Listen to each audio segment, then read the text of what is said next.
All right. Well, it is just after 1, and we just want to welcome in all of our attendees today. We are really pumped about today's webinar. We're very excited for you guys to meet Brad Whitmoyer and hear about how he uses technology. I think there's going to be some of the stuff that you're amazed at and very interested in, and he's got a great story to tell. So what I'm going to do is just give a little intro to what our agenda will be today.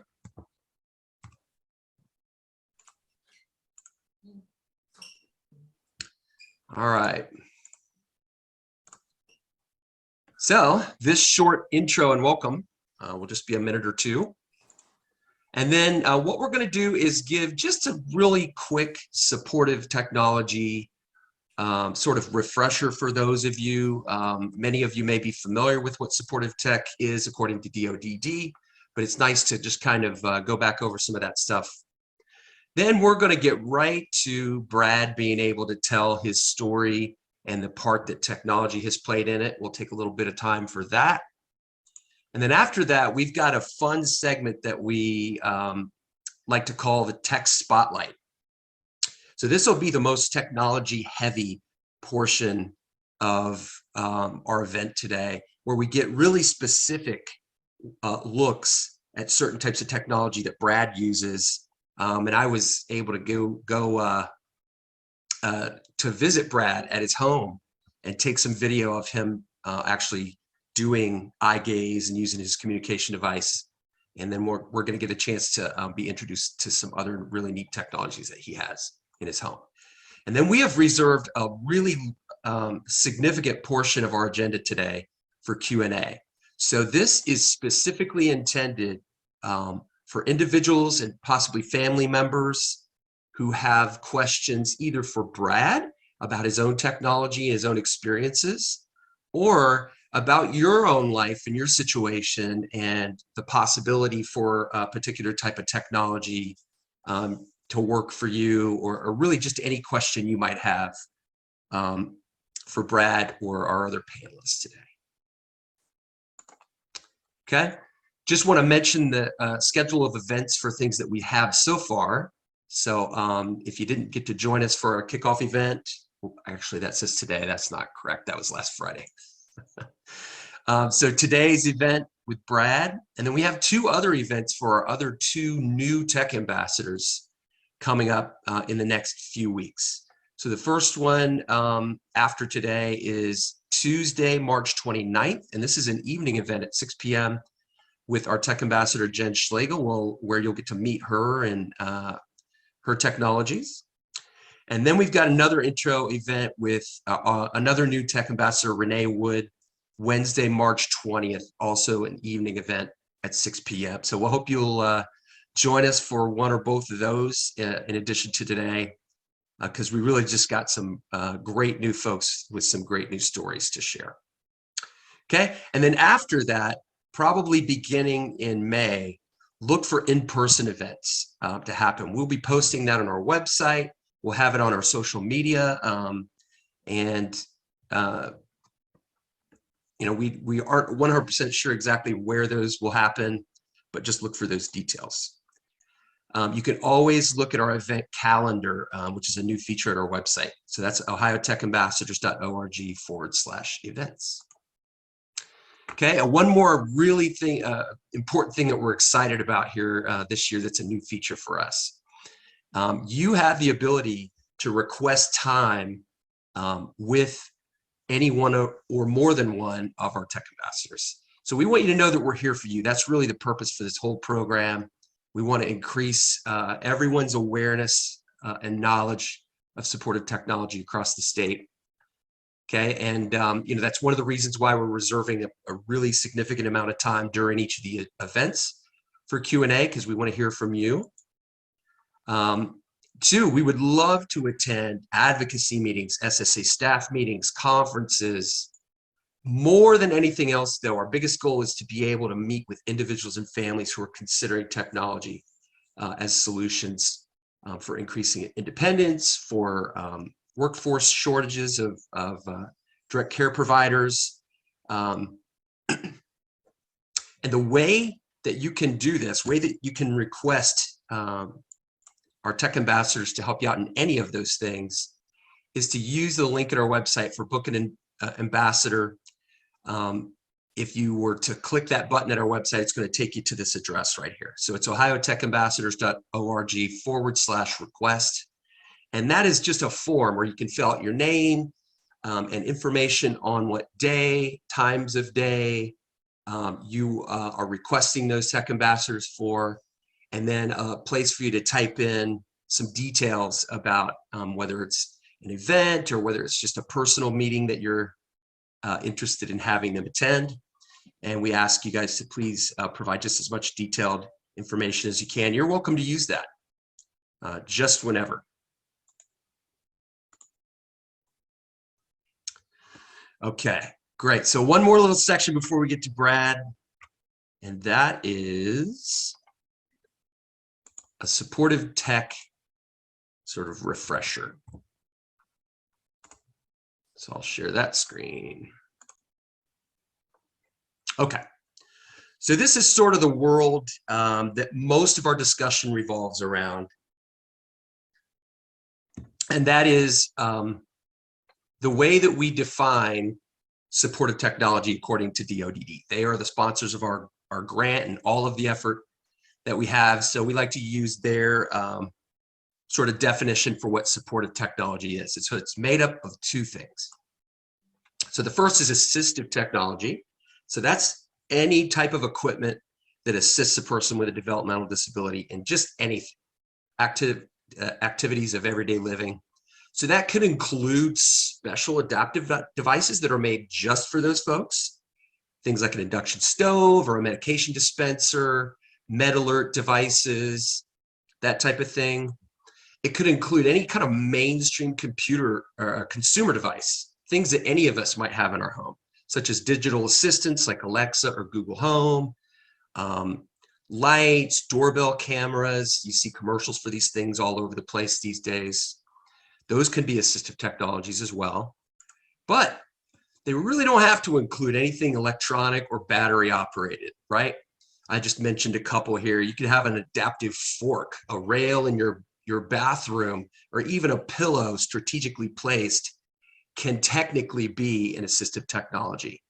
You might not think of those things as equipment, but for the purposes of this discussion, we're going to consider them to be that. So they're assistive technology. That's one of the two things that makes up supportive technology. And then the other is remote support. So this is a personal service by trained support staff delivered over two-way audio or video. So instead of having somebody in your home, these are folks that you can speak to that still know all about your plan and know all about you and your likes and dislikes, and things that help you. But you're just talking to them most of the time over a two-way video chat on a tablet device, sort of like an iPad, but it could also just be audio as well. And most of the time, remote support, in order for folks to be able to deliver the type of support service to an individual living in a home independently, they're often also using other types of equipment to help monitor things that are going on in the home. Things like a security system, things like motion sensors or heat sensors or water sensors, things like door locks and thermostats, so you can monitor the temperature in a home. And those folks, since they're remote and not directly in the home, can use all of those types of equipment just to help them maintain a safe environment for the person that's living there. Okay. All right. Well, thank you for putting up with that little couple of PowerPoints as we get ready for what's probably the most important part of our event here, where we're going to get to meet Brad. And Brad, the first thing we're going to have you do is tell your tech story to everyone. So thanks so much for joining us today, Brad, and I'm just going to hand it right over to you. Take it away. Technology When we hear that word, I think I can safely say most people immediately think of high tech, and why wouldn't we? I know 99% of the time when I'm talking about or listening to something about technology, it is about the newest, greatest, and shiniest piece of electronics coming out. As someone who personally uses technology every day to be as independent, and as someone who spends most days helping other people with high-tech equipment, technology has become something we all love to hate. When it is working, it is the greatest thing since sliced bread. But when it isn't working, we are ready to throw it out the window and hope a dump truck goes by just as we do so that it gets ran over as well. My experience with technology has been the same love-hate relationship. I was born in 1983 and grew up in the country, in the middle of nowhere with 3 brothers.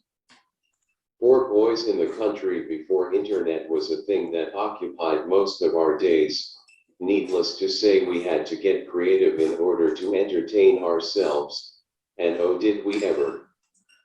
From backyard football games, to driveway basketball games with the neighbor kids, my brothers always tried to include me in whatever was happening, especially when it came to sports. I can't use my hands for very many tasks, and catching a ball was definitely out of the question for me. However, this did not deter my brothers in trying to include me. My one brother came up with the idea of, if the ball hit me or any part of my wheelchair, it counted as a catch. This rule applied to both football and basketball. Now looking back at it, I wonder if he came up with that rule so that he would have an excuse to try to hit his little brother with a ball, or if that was just a happy coincidence. Nah, I'm sure it didn't even cross his mind. I had a power wheelchair and a communication device since I was 5 years old, but my journey with technology didn't really start to take off until I went in middle school, give or take a year. This was around the time we got the internet in our house and I was able to start really using a computer and poke around. I remember pretty regularly messing up our computer and my dad having to fix it. He wasn't exactly a computer guy but knew enough to poke around as well until he figured out how to fix whatever I broke. I would sit there with him while he worked on it, and I have a feeling this is what jump-started me into understanding and using technology. Before I went into high school, I had an aide with me all day at school, but when I went into high school, I decided I was tired of having an aide with me all of the time. I knew the only way I was going to be able to be in class by myself was if I started using my communication device during class. So with that determination, I started taking my device to school every day. I used it to take notes during class, did my homework on it, and of course communicated to teachers with it. This was an enormous morale boost for me. I got the taste of freedom and I wanted more. This was very interesting timing because while in high school, I gained a lot of ability in using my communication device and became very comfortable using it. After I graduated high school, I went into college where I was really left to fend for myself all day. For a while my mom would drop me off for a day of classes where I didn't have an aide with me, other than once in the middle of the day to feed me lunch. My communication device was an absolutely vital role in me being able to do this, and again, was a huge morale boost. After a little while of my mom driving to drop me off and pick me up, I decided it was getting to be too much for her to make the hour-long round trip twice a day, so I moved out of my parents' house and into an apartment. It wasn't even a wheelchair-accessible apartment. They had to build a ramp so I could get over the 2-inch threshold. Have you ever heard the saying, from necessity comes innovation? This was a prime example of that. I was suddenly thrown into a situation where I didn't have somebody around while I was at home even. How am I going to get a drink, use the bathroom, turn the TV on, and countless of other tasks that just yesterday wasn't even a thought? Through some creative innovations of both high and low tech, I started figuring out solutions one by one. As you are about to see, today I have developed numerous pieces of equipment that enable me to live by myself with minimal staff. I am also able to run my own company where I do a wide range of computer-related services, including providing technical support for people who use communication devices from the PRC Saltillo company and their employees. I specialize in making the communication device control the computer. I'm pulled into other tasks as well, but the computer integration is my specialty. Now we are going to move on to showing you some of the pieces of equipment I use to look me be as independent as possible. George, if you could pull up the video we made the other day and then the first picture, I will describe what it is and how I use it. All right, here we go.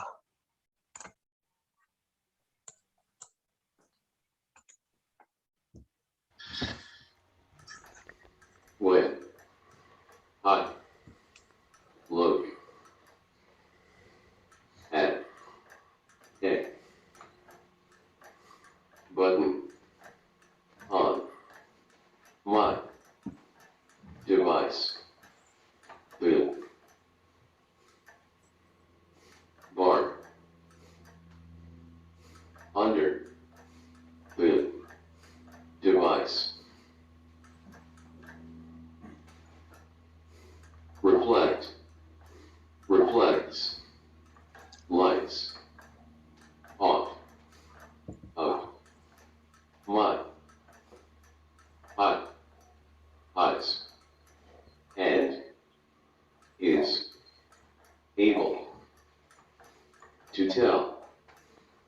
where I'm looking. When I look at a button on my device, the bar under the device reflects lights off of my eyes and is able to tell where I'm looking. Love it. So, how do you tell the device when you're done and it can repeat back what you've said? The button right there. Right there. This device connects to any computer or phone or tablet that take a USB mouse and keyboard, and the computer just sees a generic mouse and keyboard. So it just treats this as your input device. Yeah. So So, how do you click or type? okay. You have to shift to another part of the app here? Oh yeah. Okay. The mouse moving. I see that. And then you can click and then you just type with a visual keyboard here. Yeah. Like if you're going to change code. Take that right keyboard. Okay. Yeah. So I'm super curious about this area. What is this?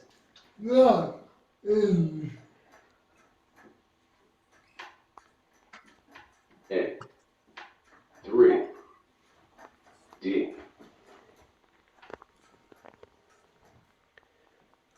printer.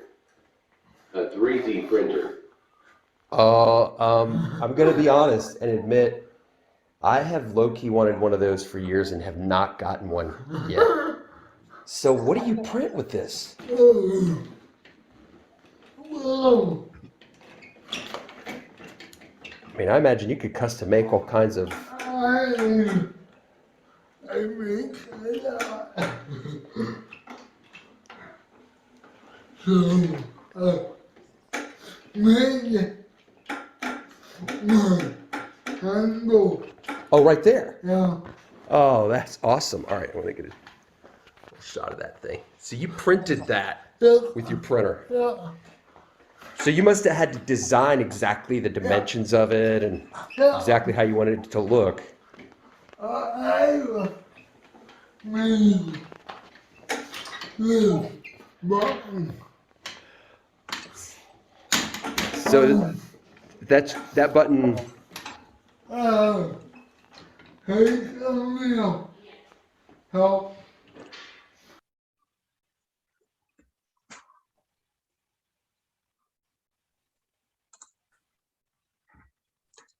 All right, Brad, if you don't mind me just saying a word or two, that was a fascinating experience getting to visit your house, and that was awesome. One thing I wanted to really make sure that we included a view, like Brad's view of the screen at the beginning there, so that you could see how quick he is at, I think my video is starting over again. Forgive me. How quick he is at actually producing those words with eye gaze. And I don't know if you caught it, but he's got a switch that his right knee is using to actually click on the words on the communication device.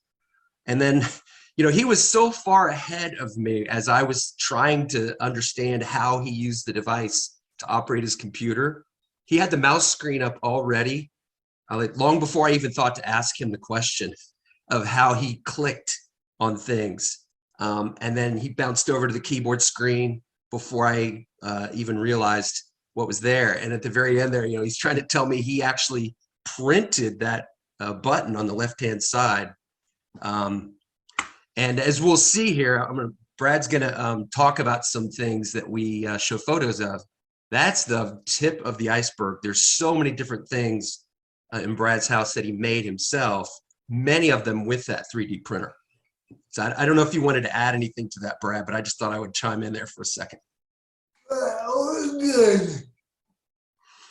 All right. So are you ready to have me just display some of the photos of the other things? Yeah. So we're going to show you some photos that I took in Brad's house. And one at a time here, we're going to give Brad the opportunity to see if he wants to just chime in on what these photos are and describe any of them to you. All right. So I called this Brad's Cool Stuff. This is not a photo of anything particular, but it's just that whole setup kind of where he was. Anything you wanted to say about This this is a one, wide Brad? shot of my desk in my home office. A lot of people like to call it my command center. The main thing in this picture is the wooden structure. My brother and I put it together about 2 years ago. It serves a number of roles. First of all, it holds my communication device, which is really my biggest piece of technology. My communication device, called an Accent 1400, allows me to do a very wide range of necessary tasks such as communicate with people who don't know me, use the computer, use my cell phone, which is to the left of the Accent, control things in my apartment such as the TV, lights, fans, and other appliances. We put the wooden structure on wheels so that I can take it around my home, such as the family room to watch TV or out to my porch to enjoy some sun. Great. Are we ready for the next one? Yeah. All right. So this is a close-up where you get my to communication device sees. The way I access my device, also called an Accent, is through eye tracking technology. The Accent bounces infrared lights off of my eyes, and based on that reflection is able to determine where I am looking and moves the mouse cursor to that location. Once the cursor gets to the button I want, I personally use a button that looks just like that red one you see on the left side of this picture. I have this button located by my right knee. This method is somewhat rare. The more widely used method is to look at the button on the screen you want to press for a set amount of time, and it will automatically be pressed. All right, we ready? Yeah.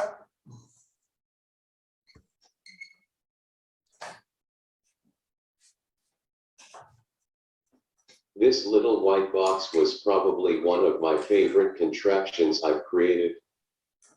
As I mentioned before, I am unable to use my hands and fingers for very many tasks, and using a cell phone is impossible for me to use with my hands. The normal way I use my cell phone is through my accent. The accent is able to control a computer, and most people don't know, but you can plug a mouse and keyboard into a cell phone. This means I can plug my accent into a cell phone and move the mouse cursor around just as if it was a computer.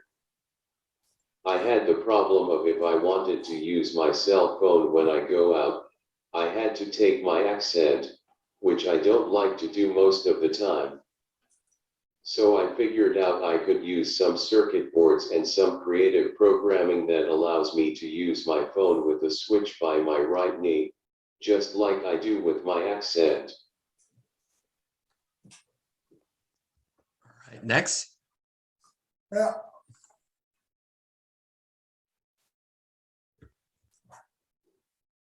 Like most computer geeks, I am no different. I am no good without caffeine, so the simple threaded pipe is a drink holder.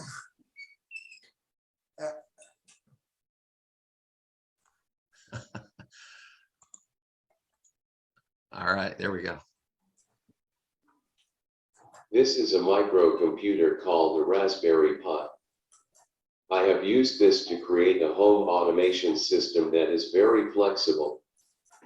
With this system, I was able to write a program for my accent so that I can simply press buttons on my accent to turn things like lights, fans, and other appliances on and off.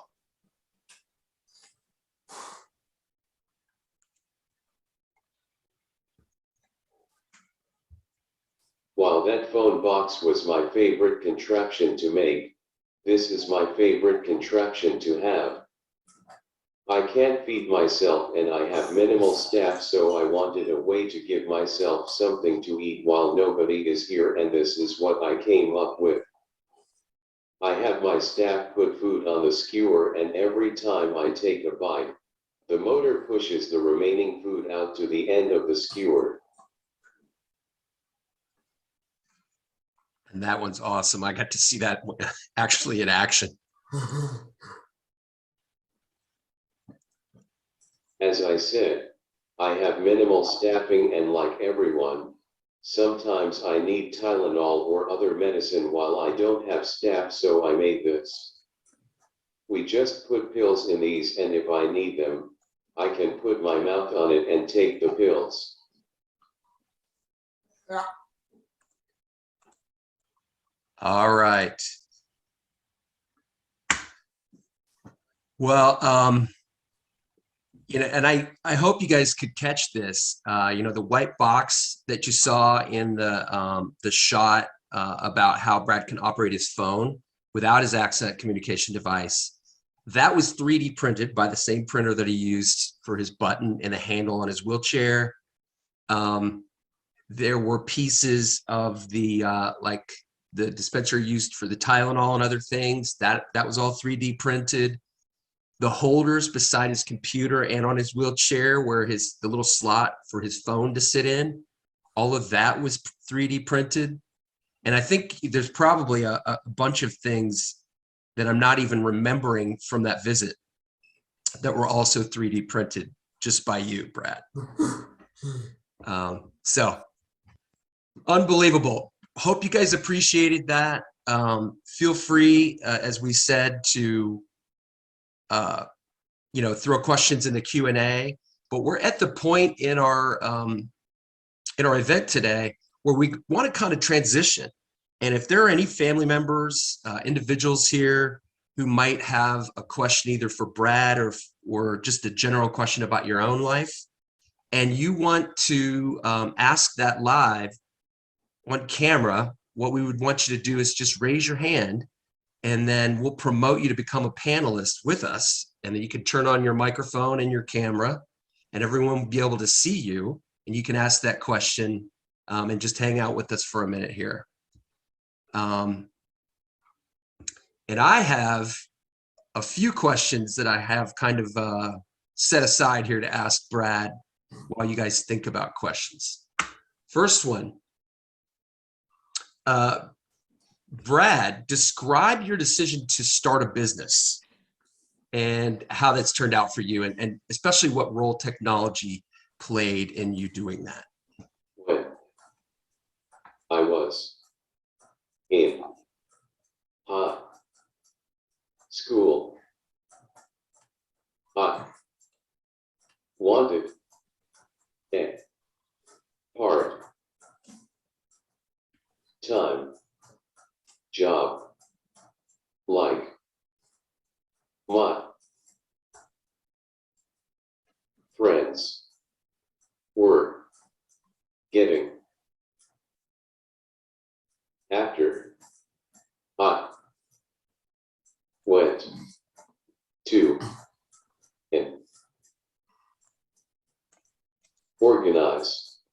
an organization that was supposed to help me to find one day. Eventually told me I needed to go to college. So that is what I did. After about 1, 2 years of learning about music, history, and a lot of other stuff that had nothing to do with computers, I decided I could teach myself for free and at the much faster rate. So I do.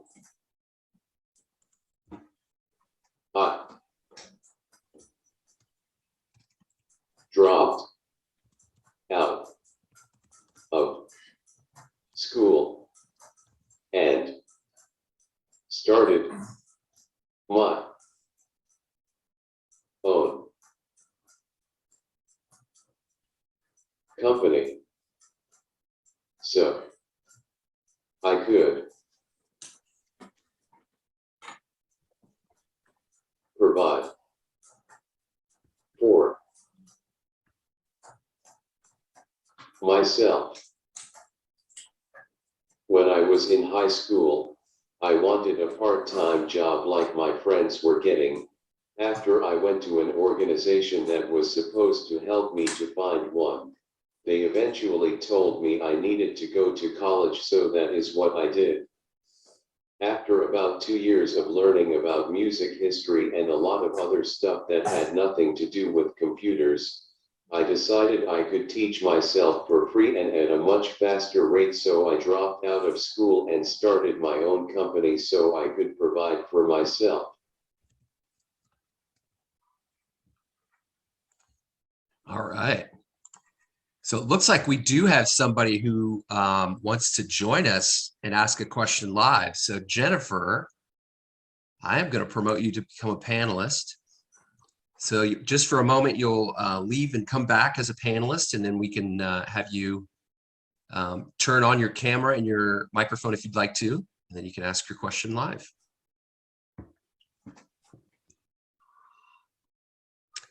Hello.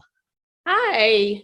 Hi, Brad. It's Jennifer and Wade in Texas. Hi. How are you? Yeah.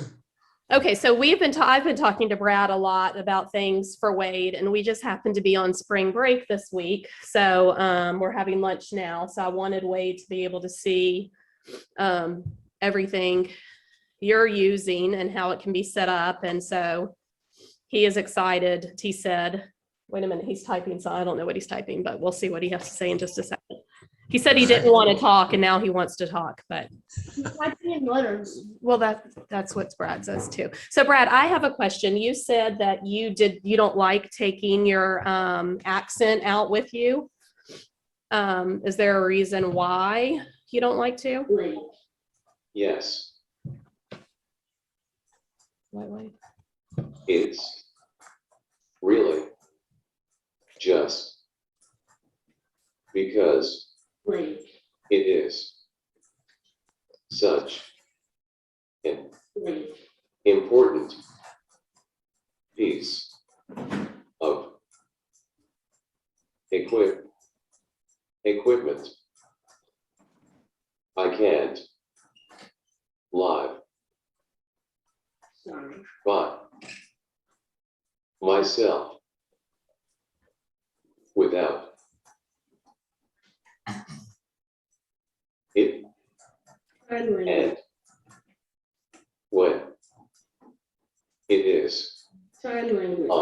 when it is on my wheelchair, when I go out, it is bouncing around, which makes me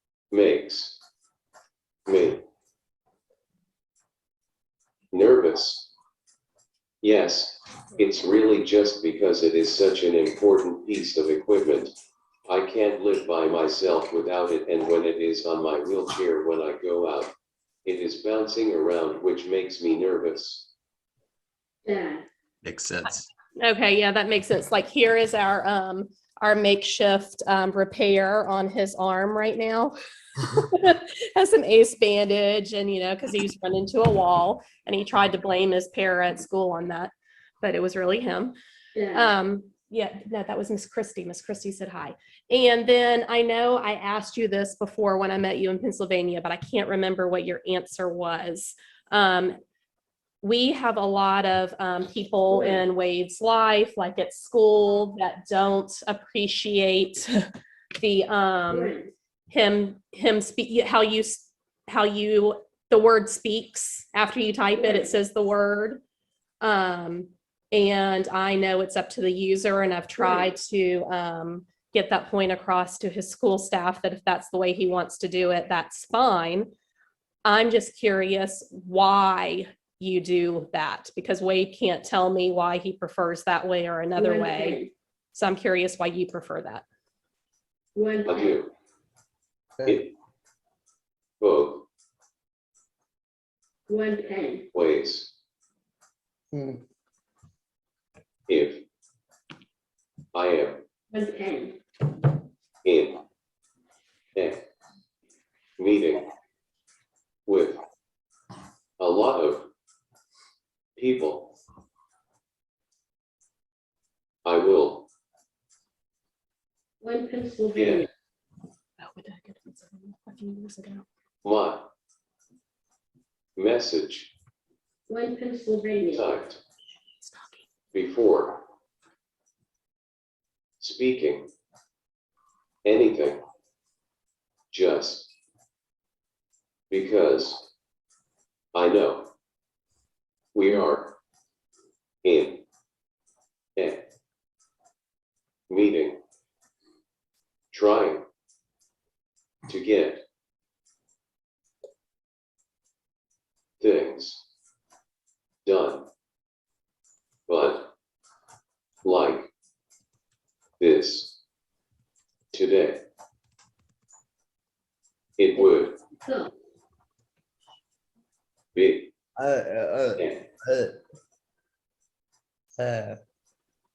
boring two or 3 minutes of silence if Yeah. I did that. I do it both ways. If I am in a meeting with a lot of people, I will get my message typed before speaking anything just because I know we are in a meeting trying to get things done. But like this today, it would be a boring 2 or 3 minutes of silence if I did that.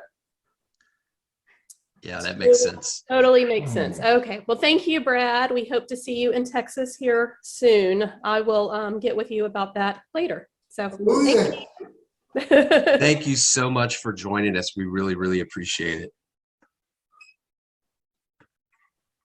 All right. We have another participant who wants to join us and ask a question live.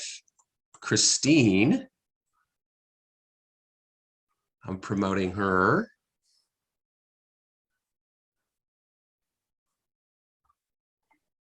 Hi, welcome.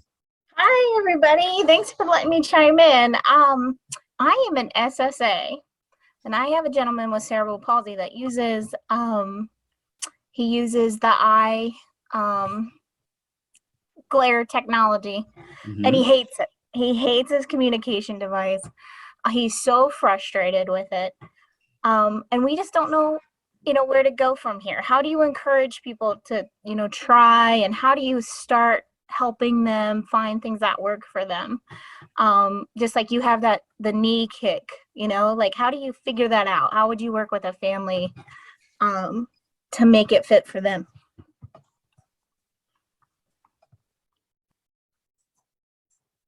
I personally work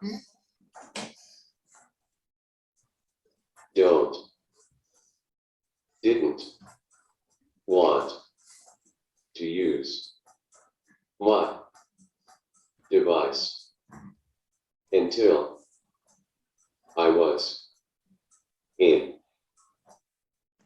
high school, and what did it for me was the drive to be independent and not have an aid all day. I do get this question a lot, and I think the best answer I've come up with is the person has to realize for themselves what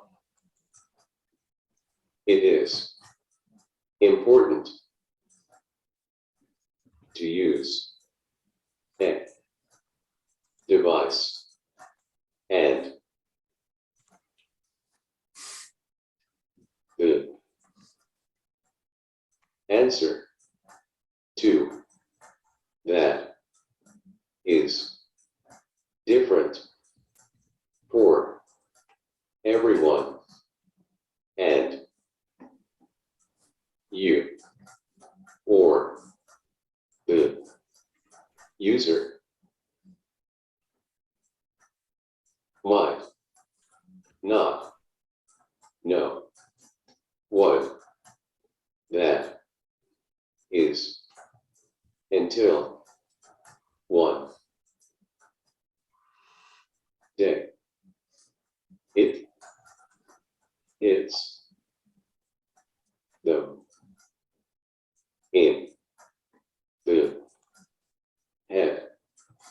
I personally didn't want to use my device until I was in high school, and what did it for me was the drive to be independent and not have an aid all day. I do get this question a lot, and I think the best answer I've come up with is, the person has to realize for themselves why it is important to use a device, and the answer to that is different for everyone, and you or the user might not know what that is until one day it hits them in the head. Yeah, that makes sense. Thank you very much, Christine. Appreciate that question very much. Thanks for joining us today. So I am going to take just a second and ask a poll question in the last couple of minutes. First question I want to ask is about segments in events like this one that we're going to be holding. So this has to do with what types of information people might be interested in seeing us include. Okay, so what segments would you most like to see in Tech Ambassador events?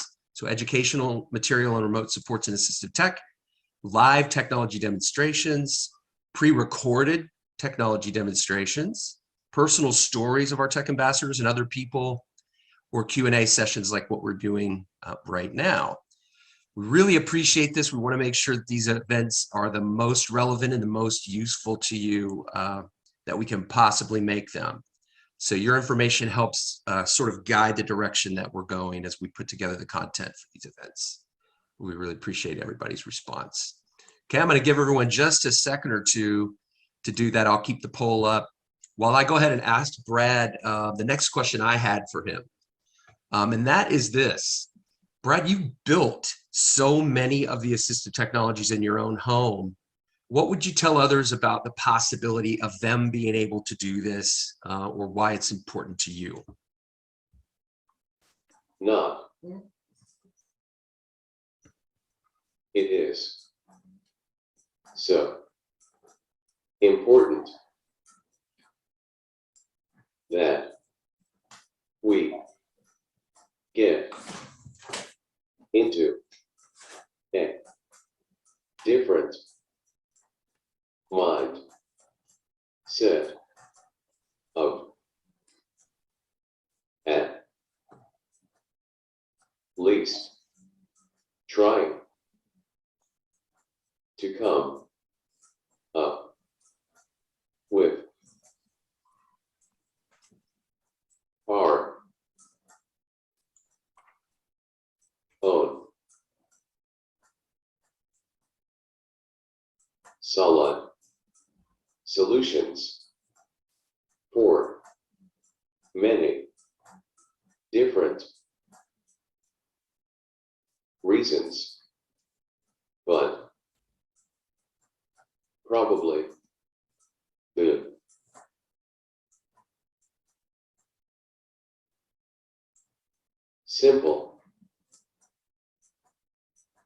simplest one is the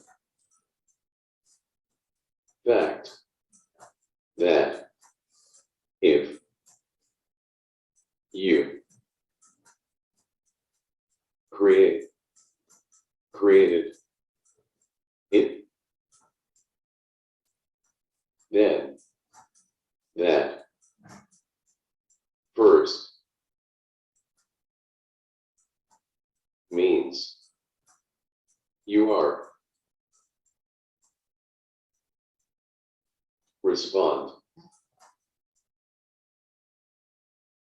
responsible for your own independence, but the second is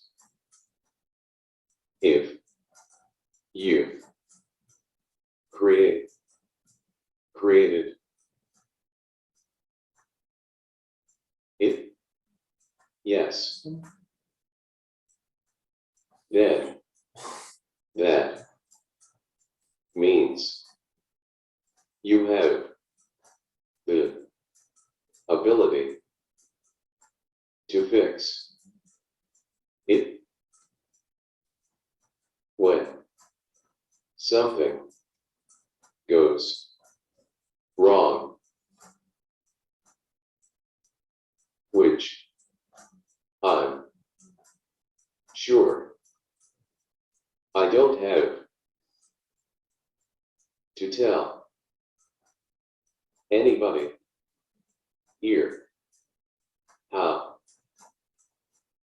frustrating it is to wait to get something fixed. It is so important that we get into a different mindset of at least trying to come up with our own solutions for many different reasons, but probably the simplest one is the fact that if you created it, then that first means you are responsible for your own independence, but the second is, if you created it, then that means you have the ability to fix it when something goes wrong, which I'm sure I don't have to tell anybody here how frustrating it is to wait to get something fixed.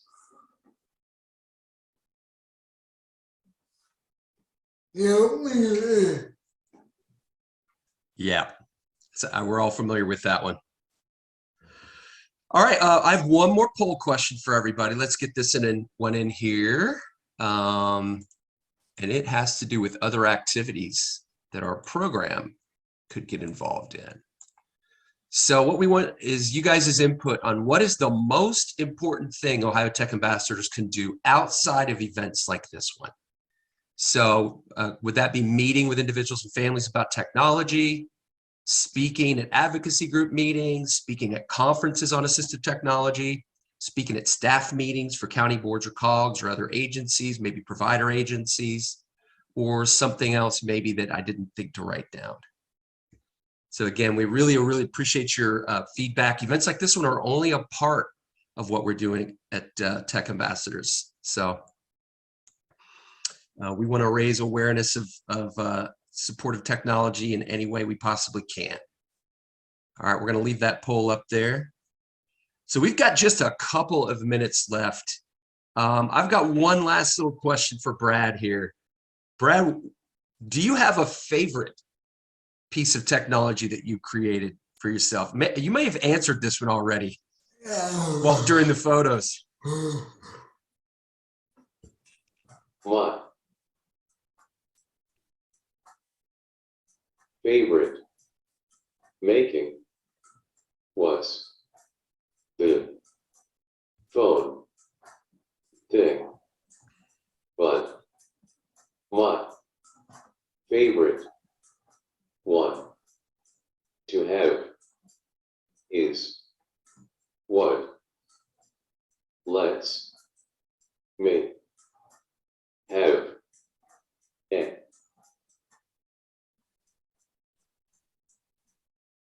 snack while nobody is here. My favorite making was the phone thing, but my favorite one to have is what lets me have a snack while nobody is here. Totally makes sense. I'm also all about the snacks. All right, Brad. Well, hey, we appreciate so much. I appreciate so much you letting me come and invade your home and take video and photos. And there's some things that we saw there that we didn't really even get a chance to show today. Brad may have an event down the road where he gets to, maybe show us some of that other stuff. And now here's one actually. Someone just typed in the Q&A question from Angie Collier. How long does Brad have staff in the home versus alone time? Is that a quick one to answer real quick before we wrap up? Yeah. Okay.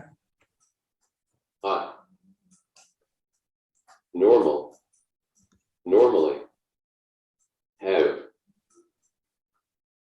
somebody here in the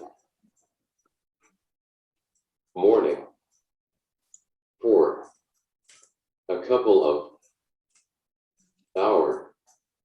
hours to get me ready for the day. And tonight, then in the evening for dinner and anything else I need. I'm lucky enough to be able to get myself in and out of bed. I normally have somebody here in the morning for a couple of hours to get me ready for the day, and then in the evening for dinner and anything else I need. I'm lucky enough to be able to get myself in and out of bed. Okay, great. All right, thanks again. Thanks to everyone who came today. Thank you so much to our interpreters for doing such a good job with us. We always appreciate you. And we hope you guys will join us for our next event, which is in a couple of weeks, March 29th at 6 p.m., where we'll introduce Jen Schlegel to everybody. And I know you'll have a great time with that. Everybody have a wonderful Wednesday afternoon. And we're just going to sign off and say goodbye to everyone. Bye. Bye.